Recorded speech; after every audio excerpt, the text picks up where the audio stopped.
저는 오늘 말씀의 제목을 영광과 고난을 함께하는 사람들이라는 제목으로 은혜 나누기 원합니다. 영광과 고난을 함께하는 사람들. 고난의 때 단어를 갖다 우리가 말하면 다들 힘겨워합니다. 고난은 누구든지 싫죠. 근데 고난이 찾아오는 이유는 뭐냐?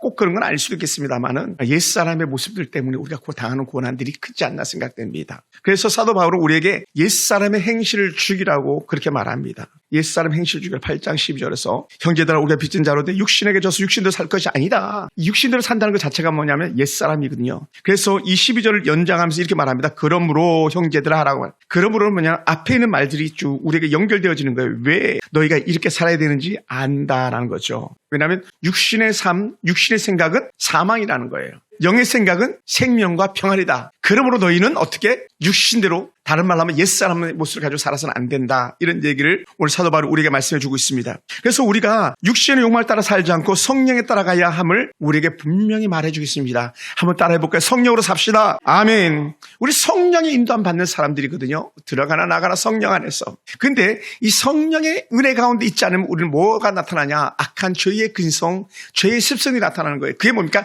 옛사람, 육신대로 사는 것 같은 맥락의 말이에요. 반대가 성령으로 살고 성령을 행하는 것, 그 새 사람이죠. 성령의 사람, 성령의 영역 이끌린 사람은 새 사람이라는 거죠. 새 사람. 오늘 저와 여러분이 새 사람의 은혜 가지고 성령에 이끌려서 육신대로 사는 자가 아니라 성령에 충만해 성령대로 사는 은혜가 있길 원합니다. 할렐루야. 여러분, 우리가 살면서 고난은 단순히 어려움이나 불편함만이 아니에요. 그러니까 성령의 인도하심을 받지 않으면 모든 삶 속에서 우리는 아픔을 경험하게 됩니다. 어떤 아픔이냐? 예를 들어서 이런 거예요. 직장 생활 가운데 사람들과 관계의 아픔들. 이제 이런 것일 수 있겠죠. 사람들과의 관계 속에서 깨지면 스트레스가 되고 삶의 즐거움 빼앗기는 거예요.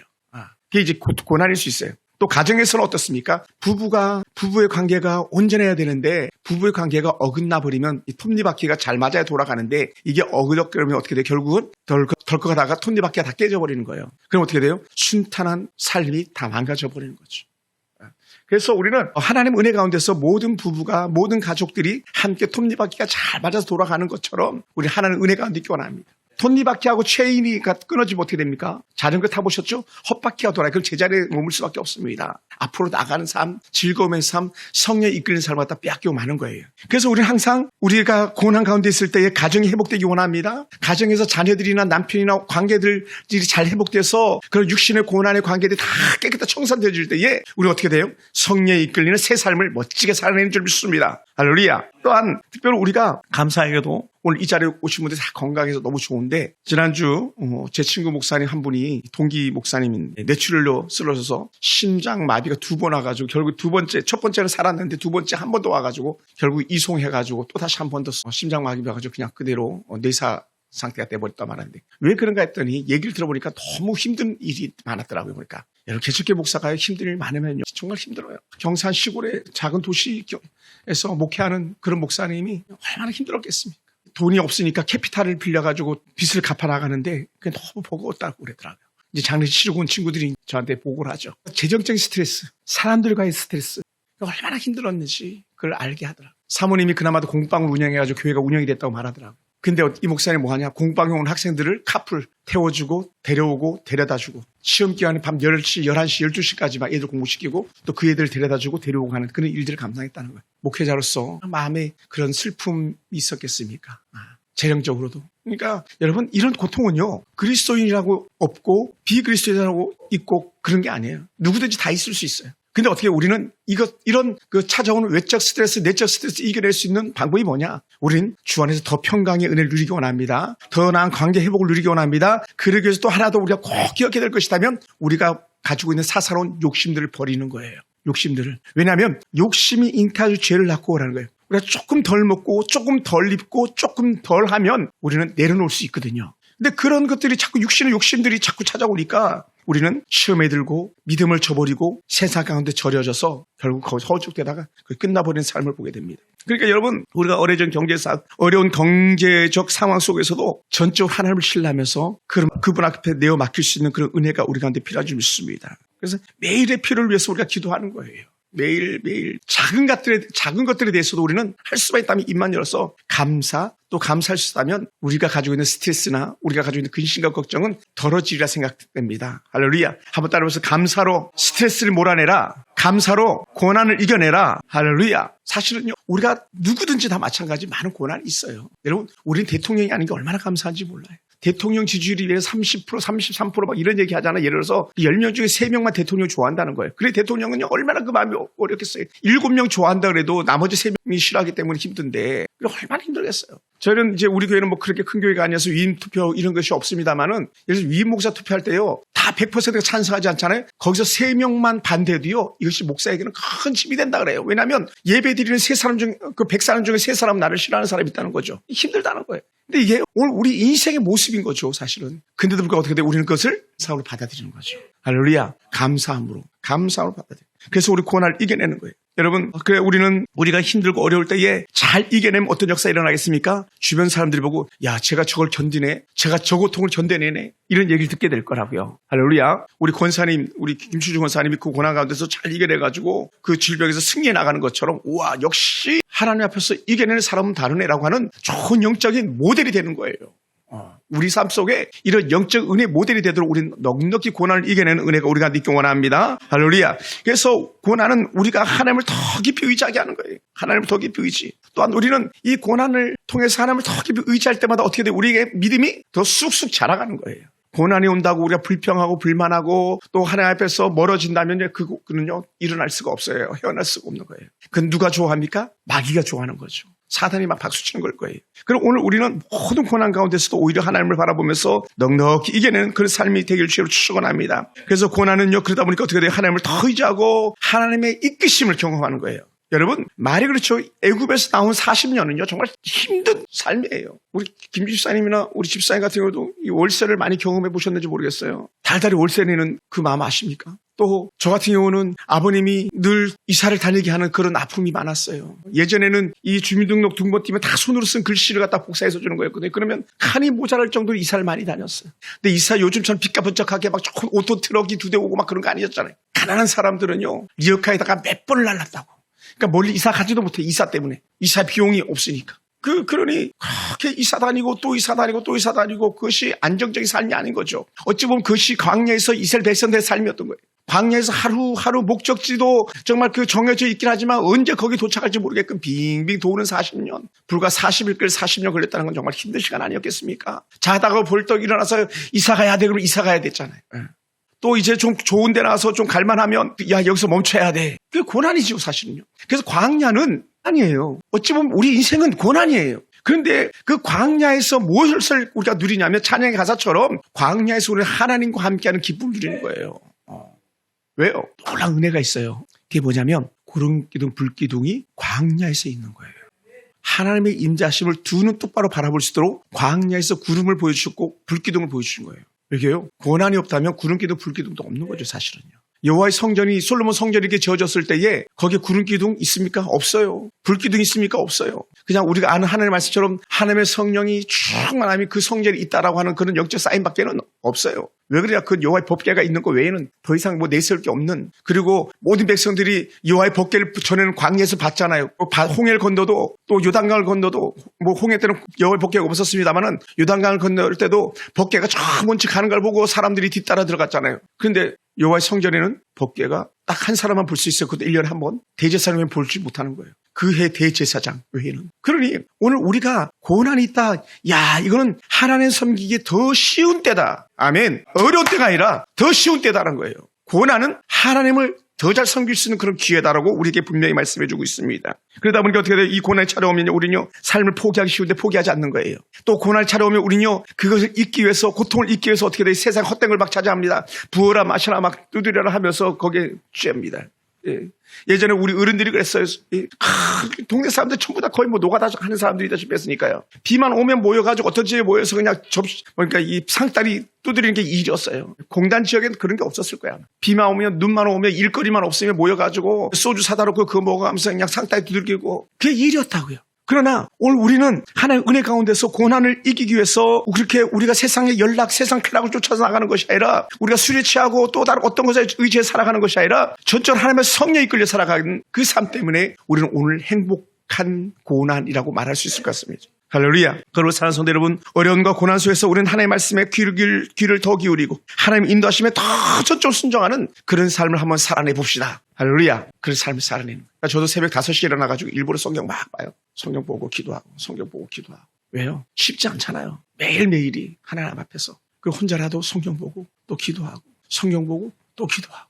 우리 성도들 생각하면 가슴 아프면 또 삶을 위해서 기도하고. 그것이 오늘 저와 여러분 삶이 되길 주님으로 축원합니다. 할렐루야. 그리고 사랑하는 성도 여러분, 고난 속에서 우리는 하나님의 말씀에 귀를 기울이고 하나님의 인도하심에 전적으로 순종하는 삶을 살아내기 원합니다. 왜냐하면 고난은요, 인도하심이 보이는 시간이에요. 한번 따라서 고난은 하나님의 인도하심을 보는 시간이다. 할렐루야. 하나님의 인도하심을 보는 거예요.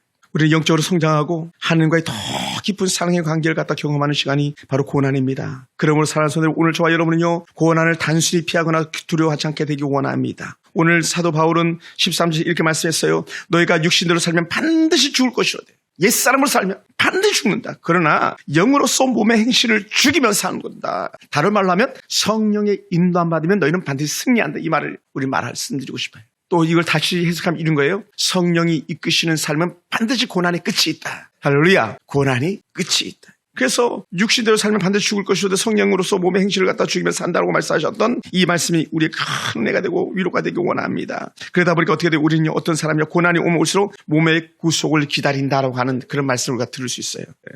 할렐루야. 우리가 몸의 구속을 기다리라.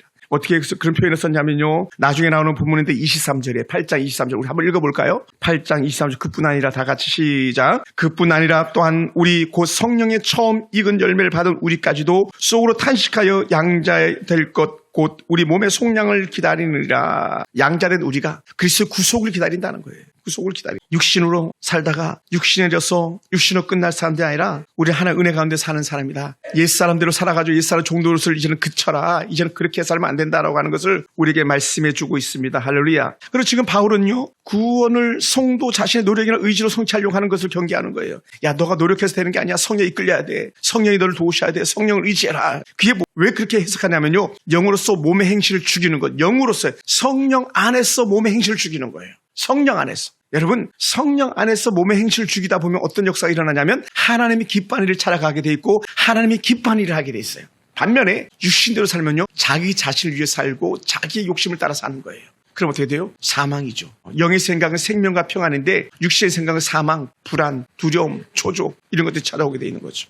오늘 우리는요, 전적으로 성령 의지한 삶을 되기 원합니다. 그래서 에베소서 교회의 사도 바울이 뭐라 표현했습니까? 너희가 전신갑주를 취하라. 성령 안에서 전신갑주를 취하라. 그래야 악한 사단의 괴계를 이겨낼 수 있다라고 그렇게 에베소서 6장에서 이렇게 말씀해 주었었습니다. 사랑하는 성도 여러분, 그러므로 우리는요, 고난은 우리에게 믿음의 길을 걷게 하고 고난은 성령의 인도하심에 순종하게 하는 그런 시간이다. 할렐루야. 이 믿음의 척도에서 나오는 거예요. 근데 어떻게 우리 사실 육신이 열악한 사람들은요, 내가 성령이 이끌려야 되는데 마음은 소원인데 어떻게 돼요? 행동은 육신의 편을 택하는 경우가 많이 있어요. 뭐라고요? 이걸 저는 이렇게 표현하고 싶어요. 쉬운 길을 택하려고 하는 거예요. 우리는 쉬운 길을 택하는 사람들이 아니라 하나님의 길을 택하는 사람이에요. 여러분, 쉬운 길을 택할 것 같았으면 사도 바울이요, 로마에 갈 이유가 없어요. 왜요? 로마에 가는 것 자체도 어렵거니와 로마로 가면 그는 자신이 죽을 것을 알고 있었기 때문에. 그런데도 불구하고 어떻게 돼? 성령이 이끌리다 보니까 성령이 이끄는 대로 로마로 가게 되잖아요. 그러니까 배가 파선해도 사도 바울이 죽지 않아요. 독사에 물려도 죽지 않아요. 멜리데스는 그런 역사가 일어나잖아요. 왜요? 성령이 이끌리다 보니까 독사의 독에 물려도 뱀에게 물려도 죽지 않는, 배가 파선해도 죽지 않는, 그 군사도 죽이질 못하는, 죄수 하나 죽이는 일도 아니잖아요. 근데요, 그렇게 배가 파선했을 때 죄수를 막 죽이려고 할 때 죽이면 안 돼! 라고 사도 바울이 얘기하잖아요. 근데 죄수 말을 군사들이 오히려 듣잖아요. 이게 성령이 이끌리는 삶인 거죠. 할렐루야. 여러분, 그러므로 우리는요, 하나님의 자녀로서의 영적 정체성을 더 가져야 됩니다. 그 14절, 15절 이런 말씀이에요. 우리 두 절만 같이 한번 읽어볼까요? 8장 14절, 15절. 자, 같이 한번 읽읍시다. 다 같이 시작. 무릇 하나님의 영으로 인도함 받는 사람은 곧 하나님의 아들이라. 너희는 다시 무서워하는 종의 영을 받지 아니하고 양자의 영을 받았으므로 우리가 아빠 아버지라 부르짖느니라. 아멘. 예전에는 아바 아버지라는 단어를 썼는데 지금 아빠 아버지. 아주 친숙한 그런 표현인 거죠. 아빠 아버지라는 표현 자체가. 여기서 우리는요, 뭐를 말하고 있습니까? 우리는 하나님 안에서 인도받는 사람들이다. 하나님 안에서 인도받는 하나님의 자녀다. 그래서 우리는 너무너무 귀한 하나님의 자녀다. 그래서 우리는 두려움이 아닌 하나님의 사랑과 하나님의 뜻을 따라 살아가는 그런 책임을 우리가 갖게 된다는 거예요. 오늘 저와 여러분은요, 성령의 인도함을 따라서 오직 예수로만 사는 사람들입니다. 그러다 보니까 어떤 사람 되었습니까? 우리는 하나님의 자녀가 된 사람들이거든요. 그래서 하나님의 자녀가 되었기 때문에 어떻게 돼요? 하나님의 자녀에게 주시는 은혜가 있는데 권세를 우리 가운데 주신 거죠. 아버지의 권세가 우리 가운데 있는 거예요. 그 역사가 어떻게 일어납니까? 우리 안에 있는 성령으로 역사하는 거죠. 성령으로. 할렐루야. 예수님께서 승천하시기를 하셨던 말씀 아닙니까? 하늘과 땅의 모든 것을 내가 너에게 주었으니라고 말씀하잖아요. 그 권세가 우리가 하나님의 자녀가 되는 순간 우리에게 이양되어져 있는 줄 믿습니다. 할렐루야. 그래서 이 자녀의 영적 권세를 가지고 우리는 두려워하지 않는 삶을 사는데, 그것이 우리가 읽었던 15절에 이르는 말씀, 너희는 다시 미워하는 종의 영을 받지 않고 양자의 영을 받았으므로 아빠 아버지라 부를 수 있게 되었다라고 하는 그런 고백이죠. 여러분, 우리를 성도를 두렵게 하는 것이 뭡니까? 예전에 우리를 갖다가 얽매고 우리를 힘들게 했던 게 뭐라 그랬습니까? 바로 몽학 선생의 율법이라 말하지 않았습니까? 우리 율법에 의해서 막 벌벌 떨며 살았던 그런 삶이라고 그랬어요. 근데 예수님께서 율법의 마침이 되었습니다. 내가 율법의 마침이 되었다고. 그리고 어떻게 율법의 구속이 아니라 우리 하나님 은혜 구속이 되었다 말하는 거잖아요. 하나님 은혜 안에. 하나님 은혜 안에 있다 보니까 어떻게 돼요? 우리는 죄로 인해서 두려워하는 것이 아니라, 율법으로 인해서 두려워하는 것이 아니라 우리 안에 있는 하나님의 기쁨 때문에 즐거움으로 살아가는 그런 삶을 살게 되었다는 것이죠. 할렐루야. 그럼 사랑하는 성도 여러분, 우리는요, 양자가 되었다는 것 그 자체가 뭐냐면, 전에는 마귀 새끼 죄의 자녀로 살아갔던 우리가 하나님의 자녀가 되어서 더 이상 율법이 우리를 정죄할 수가 없다. 더 이상 우리는 죄의 종로로 하지 않는다. 사망의 종로로 하지 않는다는 거예요. 그렇다고 오늘 본문에 이렇게 표현했어요. 무서워하는 종의 영이라고 해서, 무서워하는, 두려워하는 그 영. 악한 사단은요, 우리에게 뭐합니까? 협박하잖아요. 공갈을 치잖아요. 사단은요, 우리에게 두려움을 몰아내주는, 두려움을 주는 자인데, 우리의 성령은 우리의 평강을 준다. 의와 평강과 희락이라고 말씀했잖아요. 하나님의 성령이 우리에게 주는 것은, 희락이 뭡니까? 기쁨이죠. 사랑하는 성도들, 그러므로요, 우리는 하나님과의 관계가 온전히, 전에는 어떤 관계냐? 종으로서의 관계인데, 이젠 아니고, 하나님의 자녀로서의 관계가 완전히 회복되는 줄 믿습니다. 그래서 우리는 양자 되었습니다. 하나님의 양자 되었습니다. 그러면 하나님의 양자된 우리에게 찾아오는 것이 뭐냐? 하나님께 전적 책임져 주시는 은혜예요. 그 같은 이제 반복적으로 한 단어가 등장하는 단어가 있는데, 그 단어는 바로 상속자라는 단어가 후에 이제 나오게 됩니다.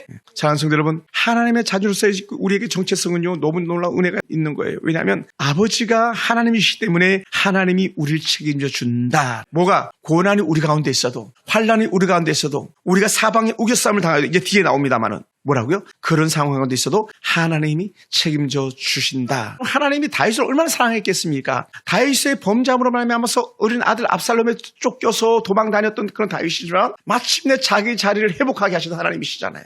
쫓겨났던 다윗이 다시 돌아와서 왕권을 회복하잖아요. 오늘 우리 삶이 이런 것 아니겠습니까? 가끔은요, 죄가요, 내가 이겼어! 이렇게 하는 일이 있어요. 그러니까 이긴 자의 흉내로서 압살롬이 뭐 있습니까? 옥상에서 아버지 여인들 갖다 겁탈하고 범하는 그런 일들 보이잖아요. 그러니까 사람들, 와, 압살롬이 이겼구나, 막 이렇게 소리칠 것 같은데, 그게 아니고요, 전쟁이 끝나지 않은 거예요. 할렐루야.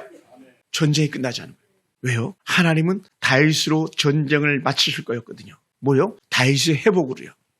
할렐루야. 그리고 다윗이 고백했던 것 중에 하나가 뭡니까? 여호와는 나의 목자시니 내가 부족함이 없으리라, 이런 고백을 하는데, 그래서 시편 22편, 23편, 24편은요, 다윗이 가장 힘들었을 때 고백이라는 거예요. 가장 힘들었을 때. 시편 22편은 정말 힘들었을 때 고백이거든요. 근데 그 힘든 걸 이기다 보니까 23편 여호와는 나의 목자시라는 고백이 나왔고요. 24편은 그로 인해서 승리하는 고백이 시편 24편 연하에 나오는 것이거든요. 사랑하는 성도 여러분, 오늘 여러분 어느 상황입니까? 오늘 저희 여러분 삶 속에서 여전히 우리도 그렇게 도망 다녔던 다윗의 그 고난 때와 같은 삶을 우리 가운데 있지는 않습니까? 다시 우리가 이겨내기 원합니다. 다시 회복되는 것을 기억하기 원합니다. 아버지를 농락하고 아버지를 저주했던 그 아들은요, 그 시신도 수습이 안 됐잖아요. 악한 요압 장군이 다윗의 말을 듣지 않고 불순종해가지고 그냥 아들 압살롬 시신도 수가지 못할 만큼 물에다 던져버리고 돌을 쏴버렸잖아요. 얼마나 비극적인 삶입니까? 얼마나 처참한 그런 모습입니까? 그런데 우리는요, 하나님 안에서 승리한다는 거예요. 예수 안에서 우리는 승리한다. 할렐루야. 그럼 사는 성도 여러분, 로마서 8장 16절 10절 우리가 더 큰 은혜를 주십니다. 16절 이렇게 표현했어요. 성령이 친히 우리 영과 더불어 우리가 하나님의 자녀인 것을 증언한다. 이제는 증언한 자가 나타나는데 그게 누구냐? 바로 성령이에요. 성령이 우리를 위해서 대언하신다. 증언해 주신다는 거예요. 여러분, 재판장에 가면요, 증언해 주는 사람, 증인이 너무너무 소중한 위치를 갖고 있는 거예요. 증인이. 물론 좋은 증인이어야 되겠죠. 좋은 증인. 그러니까 좋은 증인인 네 성령이 너는 하나님의 자녀야, 얘는 하나님의 자녀입니다라고 증언해 주신다는 것이죠. 왜요? 우리 이미 양자가 되었기 때문에, 양자의 영, 양자로서 아버지 하나님의 영이 우리 안에 있기 때문입니다. 할렐루야. 그래서 우리는 17절 읽다 보면 반복적으로 여러 번 반복되는 단어가 나오는데, 그게 뭐냐면 상속자라는 거예요. 아들이면 상속자가 있는 거예요. 자녀이면 또한 상속자, 곧 하나님의 상속자여 그리스도와 함께한 상속자니 우리가 그와 함께 영광을 받게 하여 고난도 함께 받아야 할 것이라 하는 거예요. 상속자는요, 물려받는 거잖아요. 우리 김종수 집사님 중국에 있는 그 집 결국은 호성이 거잖아요. 그죠? 일본에 딸 거도 되겠지만, 그죠? 생각해 본 적이 없구나. 그죠? 두 사람 거잖아요. 그죠? 자녀니까. 우리 집사님 사시는 집이 결국은 은혜 거잖아요. 어디 기부하실 거예요? 생각해 본 적이 없죠. 여기에 오늘 말씀하는 게 뭐 상속자라는 거예요. 상속자. 그러니까 아들이기 때문에 상속자지, 아들이 아니면 상속자가 될 수가 없어요. 그 당시에 로마의 시대에 큰 장군들이 자녀가 없으면요, 양 아들을 삼는 거예요. 또 우리 조선시대는 어땠냐면 사실 내시들 아이가 없잖아요. 거세를 다 했기 때문에 내시들이 양자를 삼아요. 양자를. 내시에 가진 자산을 그 아들이 다 이어받죠. 직분은 내시가 되지 않는 거고 누리는 거죠. 그런 것처럼 오늘 우리가 하나님 안에서 하나님의 자녀로서의 양자의 신분을 가지고 살아가는 거예요. 그러니까 어떻게 돼요? 야, 너희들이 그 아버지의 재산만 받는 게 아니야, 이 얘기를 하는 거예요. 그냥 재산만 그대로 물려받으면 참 좋겠는데, 내가 우리 아버지의 아들이다 보니까 어떻게 돼요? 아버지가 이사 가면 나도 이사 다녀야 되지. 아들이니까. 아버지가 예전에 집사님들 그렇게 안 사셨나 모르겠는데, 예전에 간장에, 애간장에다가, 외간장이죠, 그게. 외간장에다가 밥 비벼 먹을 때 참기름 2방울만 떨어뜨려 비벼 먹어도 대박 나는 밥인 거죠. 반찬이 없을 때는 콩 볶으면 그 콩국물 가지고 도시락에 넣어서 막 흔들어서 먹으면, 그게 학교 가면 그게 도시락이 되는 거예요. 그럼 반찬이 필요 없는. 가난의 상징 아닙니까? 아버지가 부자면 나도 부자인데, 아버지가 가난하니까 나도 그런 삶을 살았던 거거든요, 사실은. 이게 뭐냐면 고난도 함께 받아야 할지냐. 예수님께서 당하셨던 그 십자가의 은혜 고난이 만약에 너희가 믿음 때문에 당하는 고난이 있다면 너희도 그것을 마땅히 감당해야 된다고 이렇게 말하는 거예요. 할렐루야.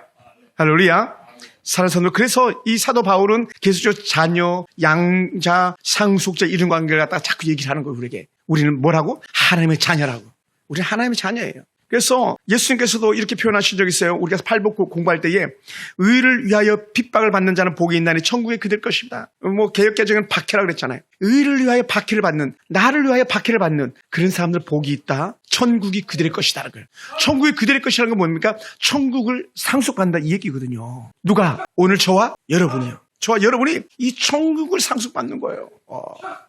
우리 그냥 천국 가면 좋겠네, 정말 좋겠네가 아니라, 좋겠네 그 추상적인 것이 아니라 이미 우리는 천국 간다는 거예요. 다른 말로 하면 천국은 우리의 것이라는 거예요. 왜? 우리 하나님의 자녀니까. 아멘. 하나님의 자녀니까 우리 천국. 사도 바울이 디모데에게 이런 고백을 했어요. 아들 같은 디모데였어요. 디모데후서 2장 3절에 보면 너는 그리스도 예수의 좋은 군사로 나와 함께 고난을 받으라. 예전 성경 군사, 지금은 이제 병사 이런 단어를 썼는데, 예수의 좋은 병사로 나와 함께 고난을 받으라. 왜? 그 고난은 무슨 고난? 예수를 위하는 고난, 십자가의 고난, 복음 때문에 당하는 고난이었다는 거죠. 그러니까 디모데야, 너가 복음 때문에 당하는 고난이라면 기꺼이 받아라 이렇게 얘기합니다. 그것이 주와 함께 당하는 고난이라는 것이죠. 할렐루야. 여러분, 그러면서 사도 바울이 이 고린도 교회에 문제 많은 탈 많은 고린도 교회는 뭐라 그랬냐면, 고린도 후서 4장 17절에 우리가 잠시 받는 환난에 경한 것이 지극히 크고 영원한 영광에 중한 것을 우리에게 이루게 하시다라고. 이 땅에서 고난은요, 잠시라는 거예요. 반면에 영광은 영원하다는 거죠. 영원. 그걸 갖다 저를 이렇게 표현하고 싶어요. 영생의 복이 우리 가운데 있다. 하나님과 함께하는 영생의 복이 있다. 그러니까 여러분, 이 땅에서 잠시 잠깐의 그 욕심들 때문에, 옛사람 헛된 욕심들 때문에 영생의 복을 빼앗기는 어리석은 자가 되서는 안 되는 거죠. 할렐루야. 그러면 사랑하는 여러분, 우리 삶의 고난, 어쩌면 개개인의 건강 문제, 우리 권상 같은 분은 건강의 문제가 있지만, 가족의 갈등의 문제, 직장에서의 어려움들, 약 함부로 대하는 그런 것들 있잖아요. 또 때로는 재정적 문제 때문에 힘에 겨워하는 경우도 있어요. 우리 천국 가신 그 목사님처럼. 그런데 우리는 그런 것조차도 이겨낼 수 있다는 거예요. 여기서 이겨낼 수 있다는 말이 뭐냐면, 이러한 고난들 때문에 하나님을 모른다고 부인하지 않는 거예요. 이러한 고난들 때문에 우리가 육신의 삶, 옛사람의 삶으로 다시 돌아가지 않는다는 거예요. 우리는 고난을 이겨내는 하나님의 자녀들이기 때문에 그렇습니다. 그리고 사랑하는 성도 여러분, 우리는 낙심하지 않기 원합니다. 하나님 더 큰 계획을 우리는 기대하고 또 그분의 계획을 신뢰할 수 있게 되기 원합니다. 오늘 베드로 고린도 후서에 말씀했던 것처럼 잠시일 뿐인 고난 때문에 우리가 주저하지 않게 되길 원합니다. 우리가 믿음과 희망을 가지고 우리는 현재의 고난을 극복하고 미래에 있을 영원한 영광을 기대하는 우리의 눈이 열리길 원합니다. 할렐루야. 사랑하는 성도들, 그러므로 우리의 고난은요, 결국 하나님의 놀라운 계획으로 인도 안 받는 시간이라는 거죠. 하나님 앞으로 더. 혹시 기회가 되면 우리 김주기 수사님 많이 들어보셔도 좋을 것 같아요. 그 백동조 목사님, 목포 사랑의 교회.